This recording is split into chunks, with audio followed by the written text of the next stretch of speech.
आप देख रहे हैं लाइव इंडिया हर पल। नमस्कार, आप देख रहे हैं लाइव इंडिया हर पल। मैं हूं आपके साथ रेखा मिश्रा। सीजेआई को विपक्ष की पार्टियों ने एक पत्र लिखा है, यानी कि एसआईआर को लेकर के ये पत्र लिखा है। एसआईआर को लेकर के लगातार विपक्ष जो है वो हमलावर होती नजर आ रही है और इस बीच सीजेआई को विपक्ष की 23 पार्टियों ने पत्र लिखा है और साथ ही केंद्र सरकार के फैसले के खिलाफ जो है वो एक्शन लेने की बात कही है। दरअसल एसआईआर को लेकर चुनाव आयोग और केंद्र सरकार पर इंडिया गठबंधन लगातार निशाना साध रहा है। अब इंडिया ब्लॉक ने इस फैसले के खिलाफ बड़ा एक्शन लिया है। एसआईआर वोट की लूट के आरोप और चुनाव में कथित धांधली को लेकर विपक्षी दलों ने चीफ जस्टिस सूर्यकांत को पत्र लिखा है। कांग्रेस सांसद जयराम रमेश ने सोशल मीडिया एक्स पर पोस्ट कर इसकी जानकारी दी है। कांग्रेस सांसद ने एक्स पर पोस्ट कर लिखा है कि 8 जून 2026 को हुई इंडिया गठबंधन की बैठक में 21 राजनीतिक दलों और एक निर्दलीय उम्मीदवार ने हिस्सा लिया था। बैठक में मुख्य न्यायाधीश को एक ज्वाइंट लेटर भेजने का फैसला लिया गया था और इस लेटर को भेजने का मकसद चुनाव आयोग की एसआईआर प्रक्रिया और चुनाव से जुड़े अन्य मुद्दों की तरफ ध्यान आकर्षित करना था। उन्होंने आगे लिखा, इसी फैसले के तहत आज 30 जून को मुख्य न्यायाधीश को एक संयुक्त पत्र भेज दिया गया है, जिस पर अब 23 राजनीतिक दलों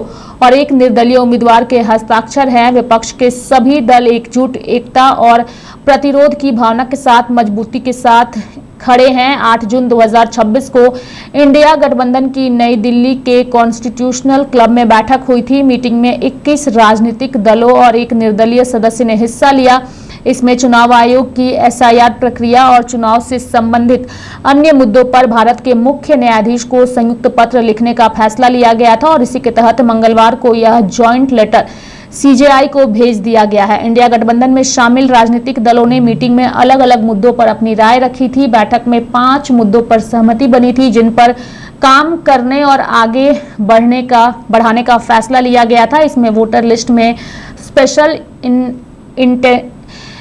इंटेंसिव रिवीजन यानी कि एसआईआर जांच एजेंसी के गलत इस्तेमाल का आरोप, पेपर लीक पर शिक्षा मंत्री का इस्तीफा, महंगाई, बेरोजगारी और विदेश नीति पर सरकार का घेराव करना शामिल था। बैठक के बाद कांग्रेस अध्यक्ष और राज्यसभा में नेता प्रतिपक्ष मल्लिकार्जुन खड़गे ने प्रेस कॉन्फ्रेंस में इसकी जानकारी दी है।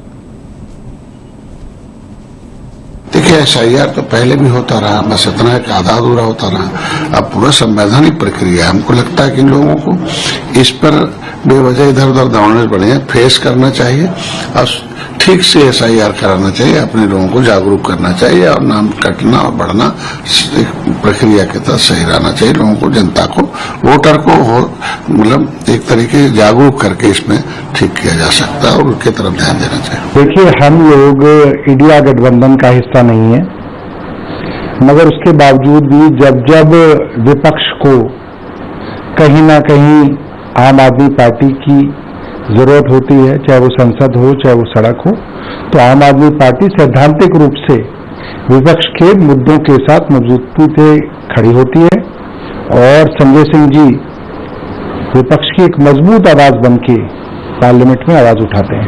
See, very clearly we have raised 12 objections to the way SIR is conducted. We were expecting the CEC to reply to what our Chief Secretary has written, but unfortunately they have not done so. We will evaluate. We have asked legal questions, constitutional questions. We are asking them on the entire, that they revise their entire process, make it transparent, ensure software audits are done transparently, ensure the entire process is done transparently. But unfortunately they have chosen not to reply. We'll see what to do in a couple of days. There is no transparency in this, sir. Why do you See, the Chief Election Commissioner and the Election Commission are puppets in the hands of the government. It is very clear that the government has no popular vote among people, so they want to do these kind of things to ensure that they stay in power. Why do you think this process will not go honestly, sir? You have seen it in Bengal. What is the definition of logical discrepancy? Does anybody know? So in the name of logical discrepancy, anybody can be left out. It is the responsibility of the Election Commission to maintain a hygienic voter list. And if they are not maintaining it, we should ask why. We are saying, we are not telling to give voters to non-citizens. No?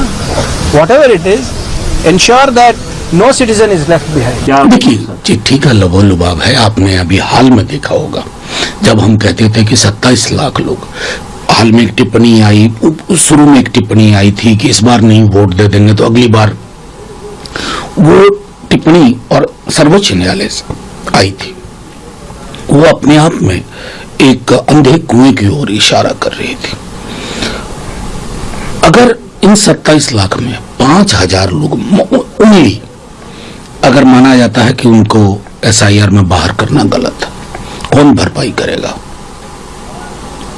ये सब vote नहीं है, अब उसके basic democratic right को कुंद कर रहे हैं। एक प्रमुख अंग्रेजी दैनिक के एडिटर और एडिटर साहब, उनका पासपोर्ट रिन्यू नहीं हो पाया, उनके मद्देनजर हम आग्रह करेंगे सर्वोच्च न्यायालय से, क्योंकि आखिरी उम्मीद वही है, एक रास्ता बताएं, एक नजीर बताएं।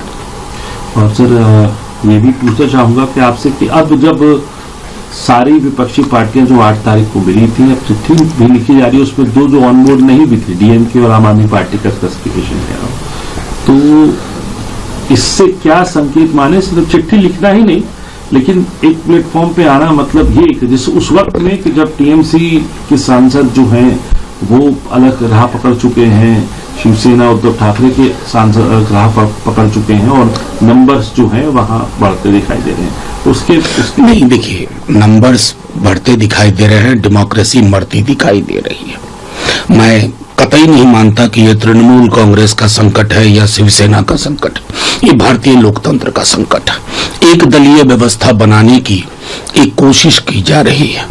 मैं सिर्फ इतना कहूंगा कि एक वृद्ध आदमी ने मरने से पहले लकड़ी का एक एक टुकड़ा दिया था अपने बेटों को और कहा था कि तोड़ो, सबने तोड़ दिया। फिर उसने उन टुकड़ों को यह गट्ठर बनाई, कहा इसको तोड़ो, कोई बेटा नहीं तोड़ पाया। हमें पीजीआई से बहुत उम्मीद तो है नहीं, क्योंकि असम वाले मामले में देखा गया था और कहा कि हाई कोर्ट जाइए, समय तो था नहीं। अब एक दलाल पत्रकार के लिए बेल देना हो तो रात में बेंच बैठ जाती है या फेवर करना हो तो 21 पार्टियों ने लिखा है, उसका असर देखते हैं कि पढ़ता है कि नहीं पढ़ता है। लेकिन लोकतंत्र में यकीन करती हैं पार्टियां, लोकतंत्र है भी हमारे यहाँ, अपोजिशन के लिए तो है ही है, सत्ता पक्ष के लिए लोकतंत्र की हत्या हो चुकी है। तो हम दरवाजे खटखटाएंगे जनता को जगाने के लिए कि देश खतरे में है, संविधान खतरे में है, और संविधान को तो इन्होंने आधा मार के रख दिया है। That's exactly what I said, that you know that 21 opposition parties met on June 8th and the decision was taken that we would work unitedly against the manner in which the SIR exercise is being manipulated to benefit the BJP. Elections are being manipulated, the electoral process has been manipulated, voting is being manipulated to benefit the BJP through the SIR process. So now, in a unprecedented move, it has never happened before, that 23 opposition parties, this time including the Aam Aadmi Party and the DMK, they have also signed this letter. We have written to the Chief Justice of India appealing to the judiciary on the manner in which the SIR process is being manipulated by the BJP. We are very clear that Congress Party SIR, the letter to the SIR was decided in the Alliance Partners meeting, India Alliance Partners meeting. Mr. Jairam Ramesh has given a clear-cut statement there, and we are very clear that India Alliance in Delhi is very strong. BJP is using all the agencies like the CBI, ED and other IT agencies, and through horse trading they are breaking the parties like TMC, breaking the parties like Shiv Sena, and people are watching BJP, particularly Mr. Amit Shah and Modi's model of horse trading. And people are going to punish these kind of horse trading. People voted for Shiv Sena and people voted for TMC as MPs, and they are joining with BJP or splitting in that. Joining the alliance is unacceptable. It's a clear-cut horse trading in place in Delhi. तो मेरे साथ फिलहाल अभी के लिए इस खबर में इतना ही। आप देखते रहिए लाइव इंडिया हर पल। नमस्कार।